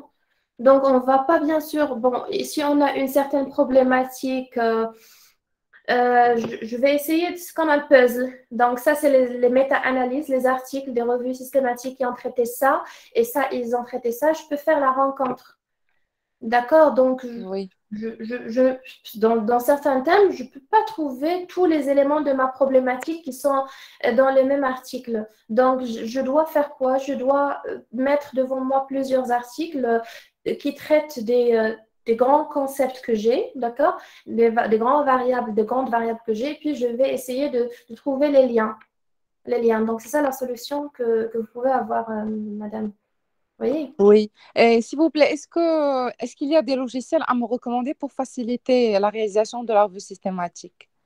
Alors, ce n'est pas des logiciels, mais c'est bon, les logiciels pour la gestion bibliographique, moi j'ai cité Zotero, j'ai cité EndNote, j'ai cité Mendeley. Donc, ça, c'est les logiciels les plus cotés qui aident les thésards à organiser leur gestion bibliographique. Pour ce qui est des revues systématiques, moi, je vous conseille de lire en anglais. Il y a beaucoup de choses, des choses extraordinaires en anglais, franchement. Donc, moi, je conseille toujours les thésards. S'ils ont des lacunes en anglais, c'est très bénéfique de faire une formation en parallèle, de commencer à lire. Pour commencer à lire en anglais, parce que vous allez constater que vous avancez beaucoup. Vous allez constater qu'il y a beaucoup de publications très précises. Donc, les review articles, c'est des choses c'est des documents qui sont très intéressants et dans lesquels vous allez trouver plusieurs problématiques, plusieurs réponses, plusieurs recherches qui ont été faites sur les données. Donc, il y a une minorité d'articles en français. Il y a vraiment beaucoup d'articles en anglais. Donc, je vous conseille d'aller sur les bases. Je pense que toutes les universités marocaines, ils ont des partenariats avec IMIST. IMIST, elle a je dirais des abonnements. Il y a des abonnements Sciences Directes, des abonnements EBSCO, GISTOR. Mais ça, ce sont des bases de données, surtout, dans lesquelles on trouve des articles en anglais, mais ils sont très intéressants. Donc, pensez à lire en anglais. Vous allez trouver de bonnes réponses, vous allez trouver de bons articles. Voilà, donc Merci beaucoup, madame. Merci infiniment. Merci, madame Paula. Oui, madame Ikram, je ne sais pas, est-ce qu'il y a toujours... Alors, une dernière question. Madame Meline Baroudi, vous voulez poser une question? Juste essayer d'être précise, s'il vous plaît. Bonsoir madame, je vous remercie infiniment pour la qualité de votre présentation. Donc pour être brève, je veux bien rebondir sur la question du monsieur qui a posé la question sur le cadre conceptuel et le cadre théorique. Je veux bien savoir si on peut intégrer le cadre légal au niveau du cadre conceptuel. Et est-ce qu'on peut intégrer et comment peut-on rédiger une revue de littérature, je veux dire le modèle pour la rédiger? Comment peut-on l'intégrer au niveau du plan de thèse? Alors, moi, je vais vous répondre à cette question qui est vraiment très pertinente. Oui, le cadre, écoutez, le cadre théorique, s'il y a des lois, des réglementations dans votre sujet, on insère bien sûr légal, hein. Tout ce qui est légal, c'est des réglementations, etc. Ça peut toujours entrer dans tout ce qui est... oui, c'est possible, hein, c'est possible. Maintenant, je vais parler de la revue de littérature, comment on va l'intégrer au plan de thèse. Il y a une méthode qui est qui est très intéressante, c'est, donc je vais parler de ça la séance prochaine, Inch'Allah, c'est j'organise en termes de dossier. Donc, pour faire mon plan de thèse, donc je vais voir le sujet, je vais voir la problématique et je vais voir la revue de littérature que je suis en train de faire. Il y a toujours des notes que je suis en train de prendre. Et puis, à partir de ces données, à partir de cette problématique et à partir des études de terrain, à partir des contacts avec les gens, des interviews, des discussions que je fais avec les gens, avec les responsables, je vais essayer d'écrire sur une feuille.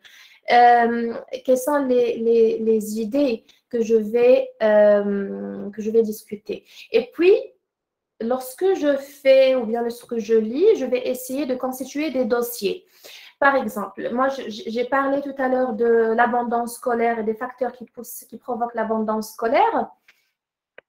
Je peux organiser mon ordinateur, d'accord, donc en dossier, bibliographie par exemple, et puis dans chaque chapitre, je vais mettre les références, les références qui sont les plus pertinentes pour moi, et il y aura des dossiers. Lorsque je vais commencer à rédiger mon plan de thèse, je rédige mon plan de thèse. Ça, c'est point 1, chapitre 2, chapitre 3, chapitre 4. Et puis, je vais essayer de faire les revues de littérature et trouver des documents, des articles sur chaque partie du plan.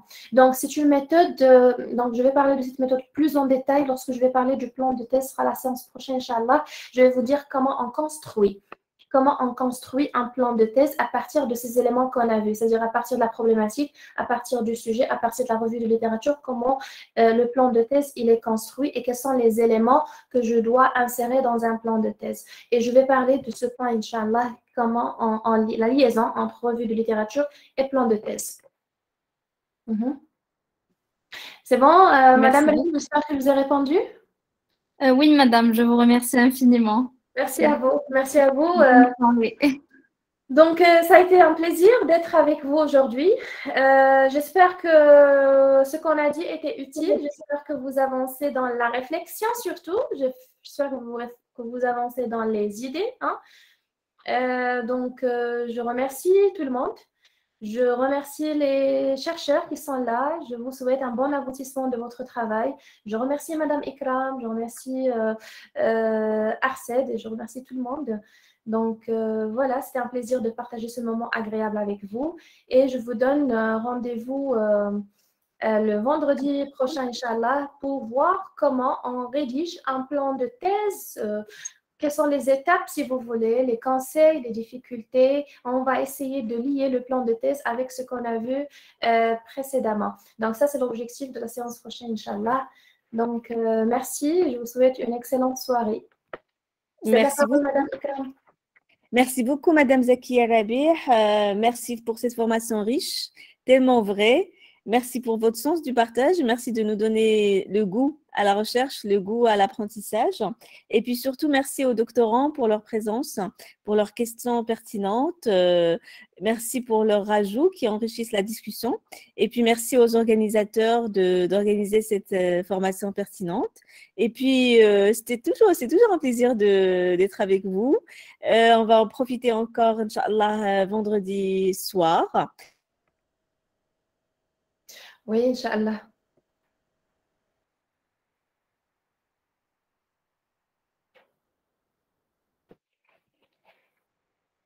Voir les attestations à la fin de tout le module, Inch'Allah. Merci beaucoup et à très vite. À vendredi. Au revoir. À bientôt. Au revoir.